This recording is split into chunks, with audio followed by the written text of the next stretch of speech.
আপনারা এই ভালোবাসার মানুষটাকে পারলে রেপিস্ট বানিয়ে দিবেন। এই জন্য সে ছেলে আপনাকে আর ভালোবাসা। Now you are free to go. Thank you ভাইয়া। থ্যাংক ইউ ভাই মানে কি? হ্যাঁ? জিজ্ঞেস তো করবেন একটাবার আমাকে, সেই ছেলেটা কেন আপনাকে আর ভালোবাসে না আজকে সকাল থেকে? আপনি আপনাকে জিজ্ঞেস করবো না কারণ আমি আপনাকে ভালোবাসি না। ওকে, হবে না, হবে না, বুঝছেন? সুন্দর চেহারা থাকলে, স্বর্ণের মতো গায়ের রং হলেই ভালোবাসার যোগ্যতা পাওয়া যায় না, বুঝছেন? ওটার জন্য আলাদাভাবে যোগ্য হতে হয়, যে যোগ্যতা আপনার ভিতরে নাই। আপনি আমাকে কেন, আপনি তো নিজেকেও ভালোবাসতে পারবেন না। নিজে ভালোবাসতে থ্যাংক ইউ। এবার সরেন, আমি বাসায় যাবো।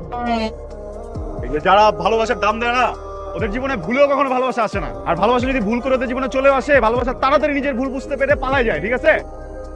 থ্যাংক ইউ ভাইয়া। থ্যাংক ইউ বললেই তো হয়, আবার ভাইয়া বলতে হয় কেন? হ্যাঁ, থ্যাংক ইউ বললে বলবেন, ভাইয়া আবার কি? কোন স্কুলে শিখাইছে থ্যাংক ইউর পরে ভাইয়া লাগাইতে হয়? আজব ব্যাপার। হ্যাঁ, আজব ব্যাপার। মানে আমি কি পলিটিশিয়ান?